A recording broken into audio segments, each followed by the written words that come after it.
Sadhana, the Realisation of Life, by Rabindranath Tagore. Chapter 2. Soul Consciousness. We have seen that it was the aspiration of ancient India to live and move and have its joy in Brahma, the all-conscious and all-pervading spirit, by extending its field of consciousness over all the world. But that, it may be urged, is an impossible task for man to achieve. If this extension of consciousness be an outward process, then it is endless. It is like attempting to cross the ocean after ladling out its water. By beginning to try to realize all, one has to end by realizing nothing. But in reality it is not so absurd as it sounds. Man has every day to solve this problem of enlarging his region and adjusting his burdens. His burdens are many, too numerous for him to carry, but he knows that by adopting a system he can lighten the weight of his load. Whenever they feel too complicated and unwieldy, he knows it is because he has not been able to hit upon the system which would have set everything in place and distributed the weight evenly. This search for system is really a search for unity, for synthesis. It is our attempt to harmonize the heterogeneous complexity of outward materials by an inner adjustment. In the search, we gradually become aware that to find out the one is to possess the all, that there indeed is our last and highest privilege. It is based on the law of that unity which is, if we only know it, our abiding strength. Its living principle is the power that is in truth, the truth of that unity which comprehends multiplicity. Facts are many, but the truth is one. The animal intelligence knows facts. The human mind has power to apprehend truth. The apple falls from the tree. The rain descends upon the earth. You can go on burdening your memory with such facts and never come to an end. But once you get hold of the law of gravitation, you can dispense with the necessity of collecting facts ad infinitum. You have got at one truth which governs numberless facts. This discovery of truth is pure joy to man. It is a liberation of his mind. For a mere fact is like a blind lane. It leads only to itself. It has no beyond. But a truth opens up a whole horizon. It leads us to the infinite. That is the reason why, when a man like Darwin discovers some simple general truth about biology, it does not stop there, but like a lamp shedding its light far beyond the object for which it was lighted, it illumines the whole region of human life and thought, transcending its original purpose. Thus we find that truth, while investing all facts, is not a mere aggregate of facts. It surpasses them on all sides, and points to the infinite reality. As in the region of knowledge, so in that of consciousness, man must clearly realize some central truth which will give him an outlook over the widest possible field, and that is the object which the Upanishad has in view when it says, "Know thine own soul," or in other words, realize the one great principle of unity that there is in every man. All our egoistic impulses, our selfish desires, obscure our true vision of the soul, for they only indicate our own narrow self. When we are conscious of our soul, we perceive the inner being that transcends our ego and has its deeper affinity with the all.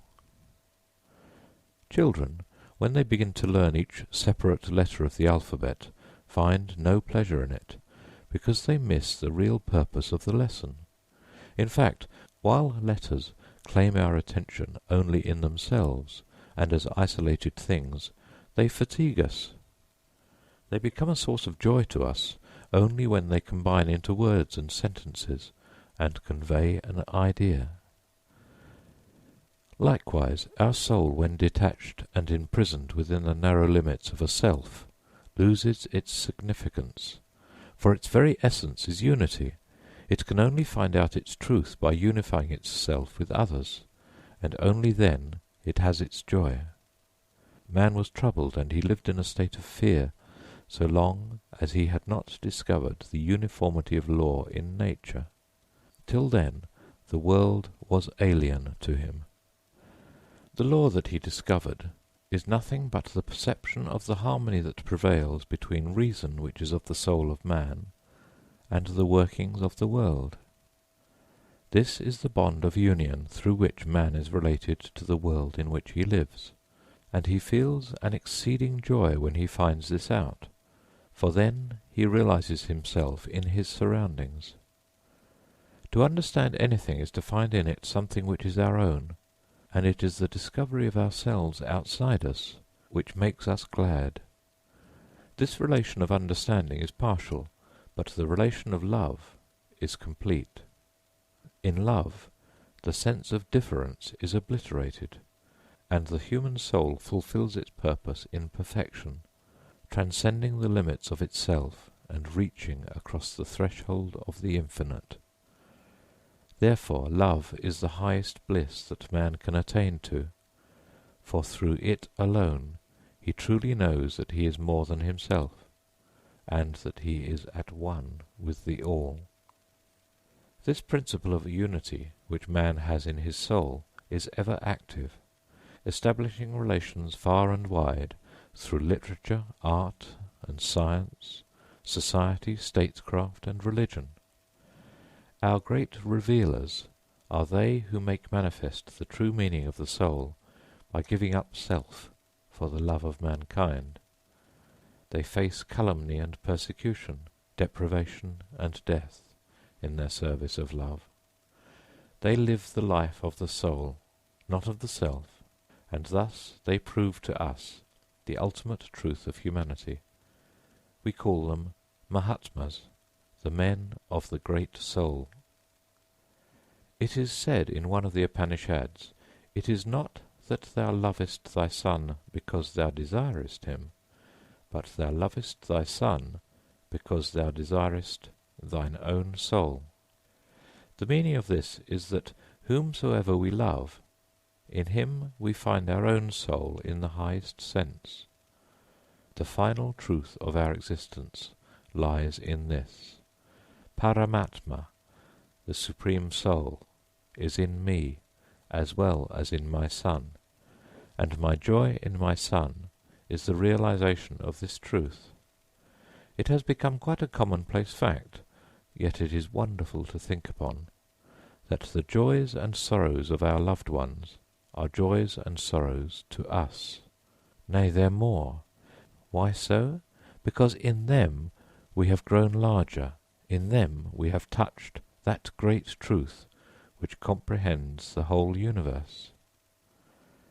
It very often happens that our love for our children, our friends, or other loved ones debars us from the further realization of our soul. It enlarges our scope of consciousness, no doubt, yet it sets a limit to its freest expansion. Nevertheless, it is the first step, and all the wonder lies in this first step itself. It shows to us the true nature of our soul. From it we know for certain that our highest joy is in the losing of our egoistic self and in the uniting with others. This love gives us a new power and insight and beauty of mind to the extent of the limits we set around it, but ceases to do so if those limits lose their elasticity and militate against the spirit of love altogether. Then our friendships become exclusive, our families selfish and inhospitable, our nations insular and aggressively inimical to other races. It is like putting a burning light within a sealed enclosure, which shines brightly till the poisonous gases accumulate and smother the flame. Nevertheless, it has proved its truth before it dies, and made known the joy of freedom from the grip of darkness, blind and empty and cold. According to the Upanishads, the key to cosmic consciousness, to God consciousness, is in the consciousness of the soul. To know our soul apart from the self is the first step towards the realization of the supreme deliverance. We must know with absolute certainty that essentially we are spirit. This we can do by winning mastery over self, by rising above all pride and greed and fear, by knowing that worldly losses and physical death can take nothing away from the truth and the greatness of our soul. The chick knows when it breaks through the self-centered isolation of its egg that the hard shell which covered it so long was not really a part of its life. That shell is a dead thing. It has no growth. It affords no glimpse whatever of the vast beyond that lies outside it. However pleasantly perfect and rounded it may be, it must be given a blow to, it must be burst through, and thereby the freedom of light and air be won, and the complete purpose of bird life be achieved. In Sanskrit the bird has been called the twice-born. So too the man who has gone through the ceremony of the discipline of self-restraint and high thinking for a period of at least 12 years, who has come out simple in wants, pure in heart, and ready to take up all the responsibilities of life in a disinterested largeness of spirit.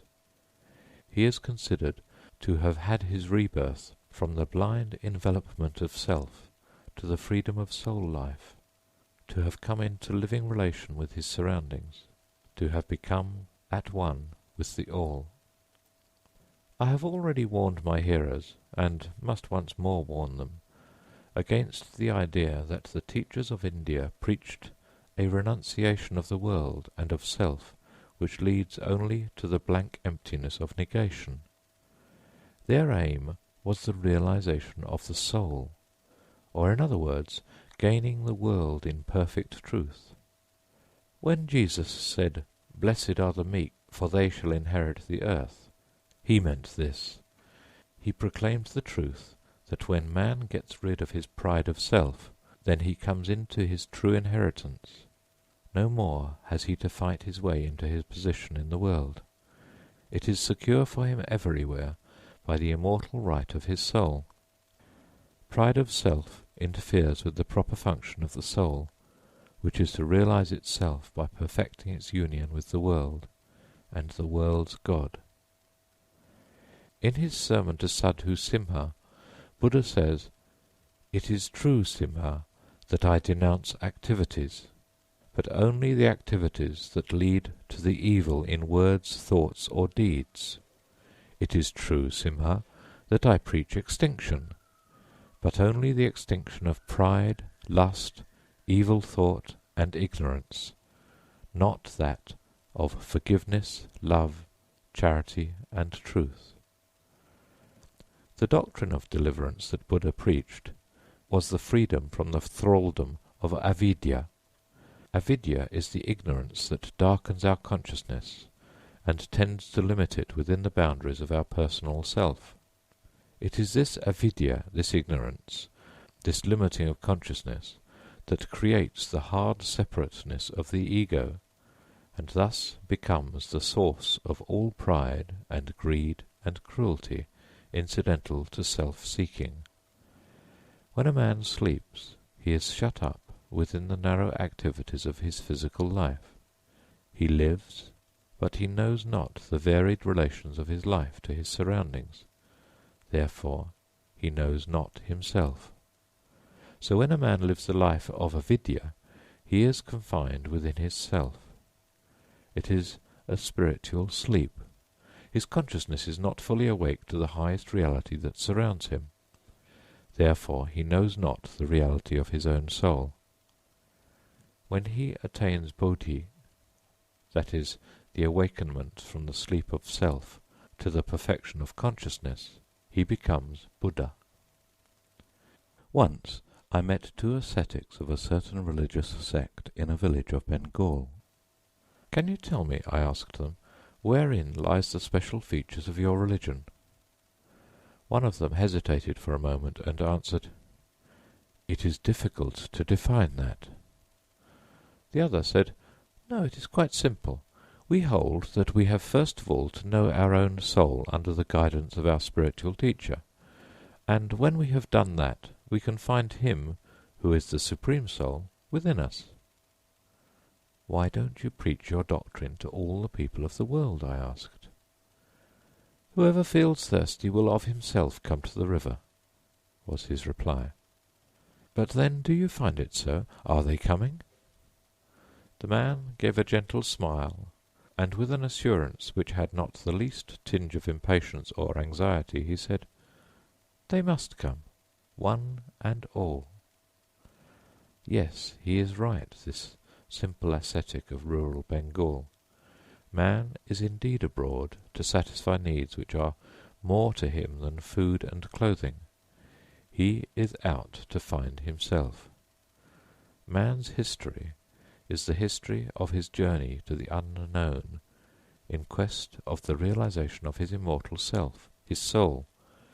Through the rise and fall of empires, through the building up of gigantic piles of wealth, and the ruthless scattering of them upon the dust, through the creation of vast bodies of symbols that give shape to his dreams and aspirations, and the casting of them away like the playthings of an outworn infancy, through his forging of magic keys with which to unlock the mysteries of creation, and through his throwing away of this labour of ages to go back to his workshop and work up afresh some new form. Yes, through it all, man is marching from epoch to epoch towards the fullest realization of his soul, the soul which is greater than the things man accumulates, the deeds he accomplishes, the theories he builds, the soul whose onward course is never checked by death or dissolution. Man's mistakes and failures have by no means been trifling or small. They have strewn his path with colossal ruins. His sufferings have been immense, like birth pangs for a giant child. They are the prelude of a fulfilment whose scope is infinite. Man has gone through and is still undergoing martyrdoms in various ways, and his institutions are the altars he has built whereto he brings his daily sacrifices, marvellous in kind and stupendous in quantity. All this would be absolutely unmeaning and unbearable if all along he did not feel that deepest joy of the soul within him, which tries its divine strength by suffering, and proves its exhaustless riches by renunciation. Yes, they are coming, the pilgrims, one and all, coming to their true inheritance of the world. They are ever broadening their consciousness, ever seeking a higher and higher unity, ever approaching nearer to the one central truth, which is all-comprehensive. Man's poverty is abysmal, his wants are endless, till he becomes truly conscious of his soul. Till then, the world to him is in a state of continual flux, a phantasm that is and is not.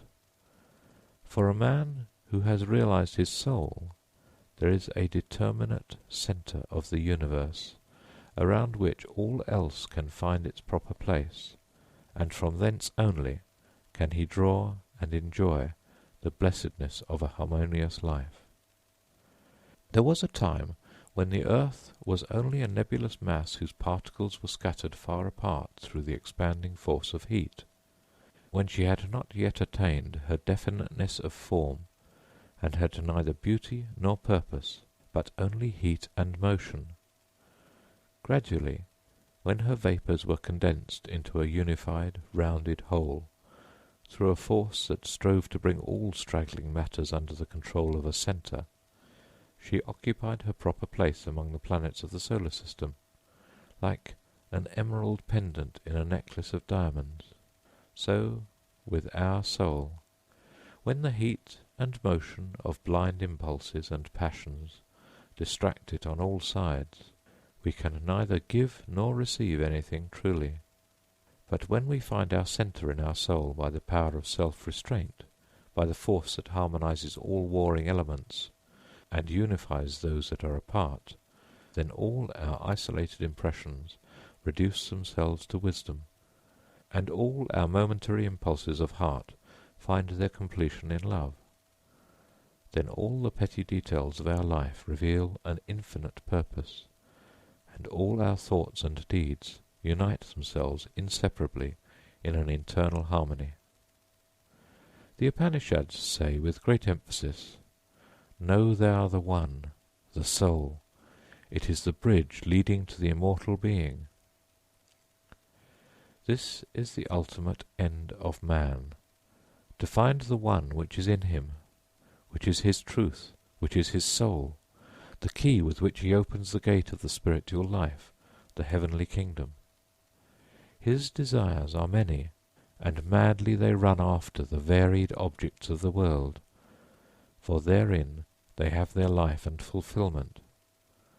But that which is one in him is ever seeking for unity, unity in knowledge, unity in love, unity in purpose of will.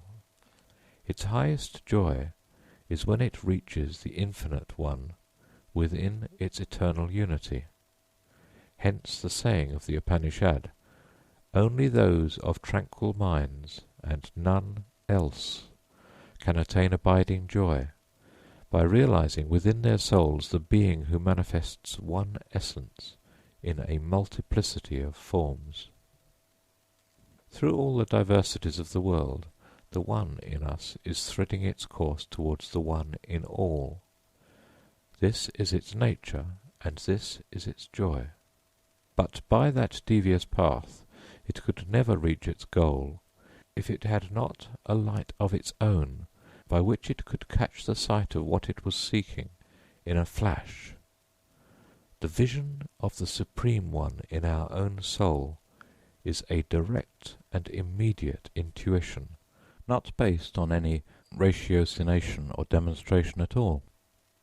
Our eyes naturally see an object as a whole, not by breaking it up into parts, but by bringing all the parts together into a unity with ourselves.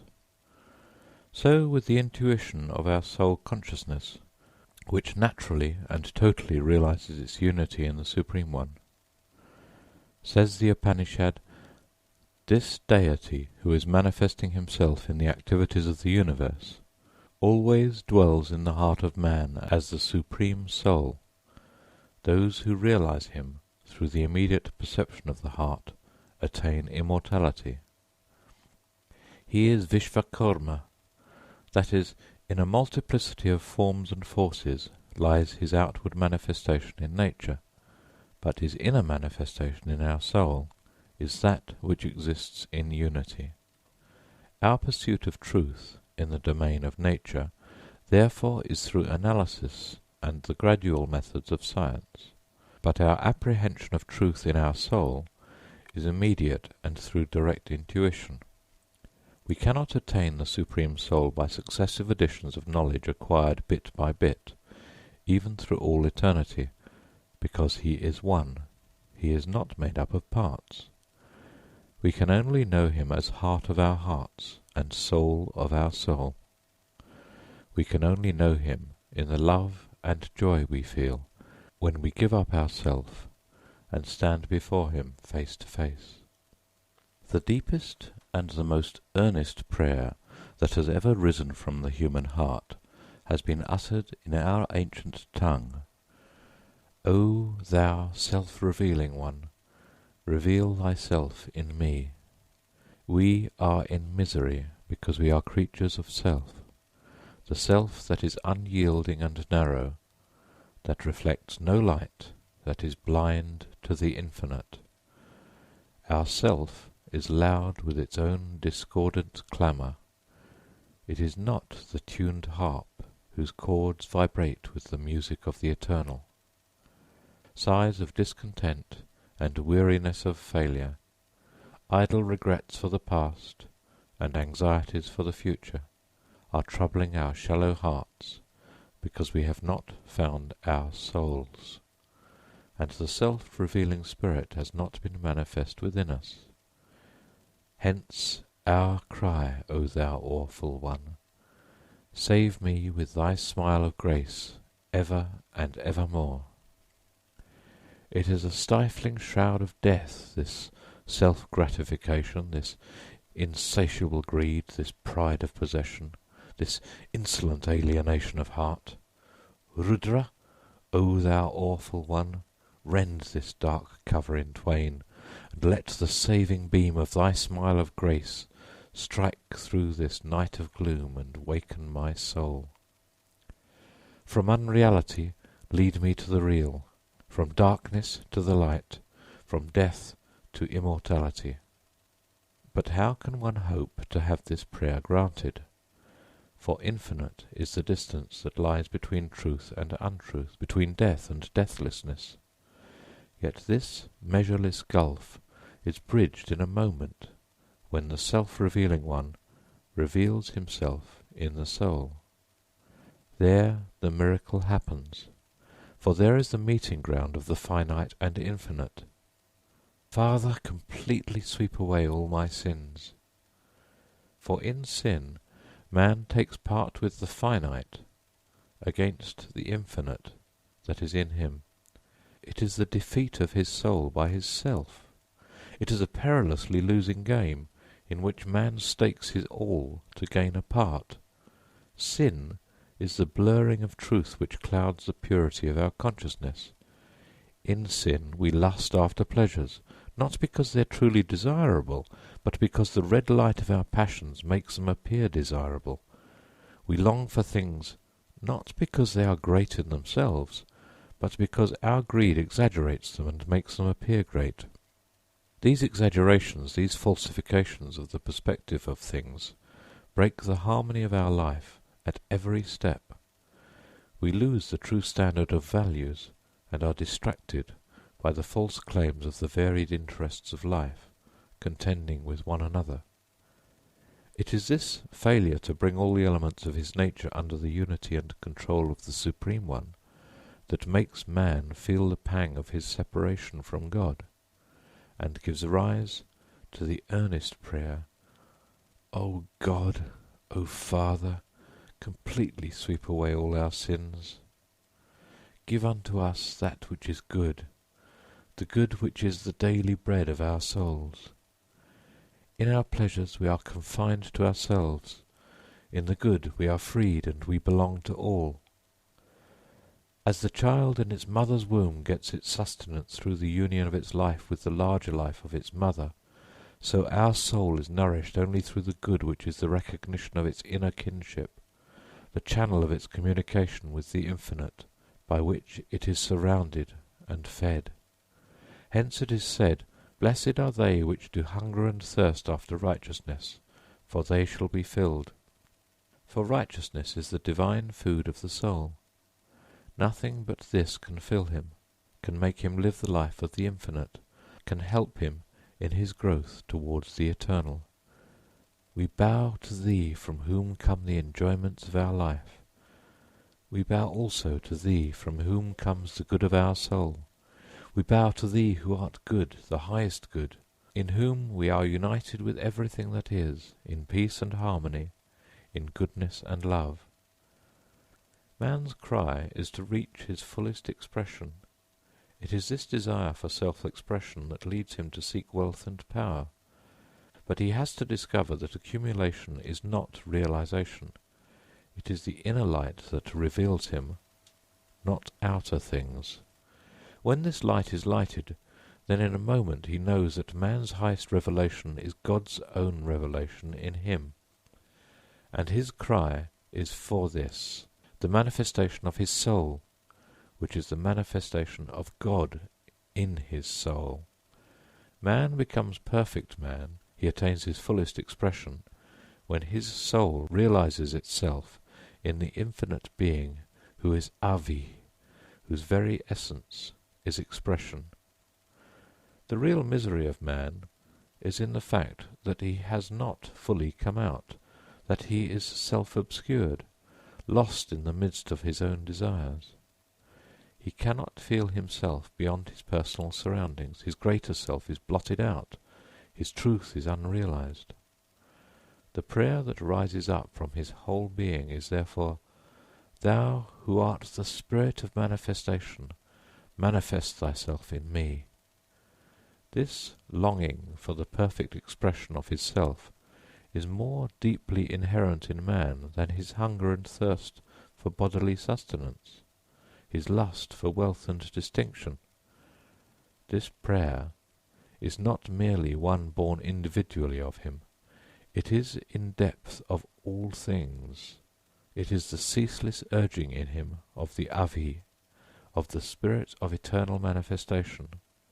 The revealment of the infinite in the finite, which is the motive of all creation, is not seen in its perfection in the starry heavens, in the beauty of flowers. It is in the soul of man, for there will seeks its manifestation in will, and freedom turns to win its final prize in the freedom of surrender. Therefore it is the self of man which the great King of the universe has not shadowed with his throne. He has left it free. In his physical and mental organism, where man is related with nature, he has to acknowledge the rule of his king, but in his self he is free to disown him. There our God must win his entrance. There he comes as a guest, not as a king, and therefore he has to wait till he is invited. It is the man's self from which God has withdrawn his commands, for there he comes to court our love. His armed force, the laws of nature, stand outside its gate, and only beauty, the messenger of his love, finds admission within its precincts. It is only in this region of will that anarchy is permitted, only in man's self that the discord of untruth and unrighteousness hold its reign, and things can come to such a pass that we may cry out in our anguish, "Such utter lawlessness could never prevail if there were a God." Indeed, God has stood aside from our self, where his watchful patience knows no bounds, and where he never forces open the doors if shut against him. For this self of ours has to attain its ultimate meaning, which is the soul, not through the compulsion of God's power, but through love, and thus become united with God in freedom. He whose spirit has been made one with God stands before man as the supreme flower of humanity. There man finds in truth what he is, for there the Avi is revealed to him in the soul of man as the most perfect revelation for him of God. For there we see the union of the supreme will with our will, our love with the love everlasting. Therefore, in our country he who truly loves God receives such homage from men as would be considered almost sacrilegious in the West. We see in him God's wish fulfilled, the most difficult of all obstacles to his revealment removed, and God's own perfect joy fully blossoming in humanity. Through him we find the whole world of man overspread with a divine homeliness.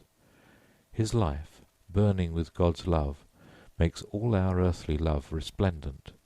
All the intimate associations of our life, all its experience of pleasure and pain, group themselves around this display of the divine love and from the drama that we witness in him.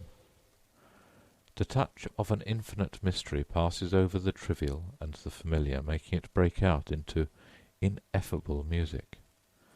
The trees and the stars and the blue hills appear to us as symbols aching with a meaning which can never be uttered in words. We seem to watch the Master in the very act of creation of a new world, when a man's soul draws her heavy curtain of self aside, when her veil is lifted and she is face to face with her eternal lover. But what is this state? It is like a morning of spring, varied in its life and beauty, yet one and entire. When a man's life, rescued from distractions, finds its unity in the soul, then the consciousness of the infinite becomes at once direct and natural to it, as the light is to the flame. All the conflicts and contradictions of life are reconciled. Knowledge, love, and action harmonized. Pleasure and pain become one in beauty, enjoyment and renunciation equal in goodness.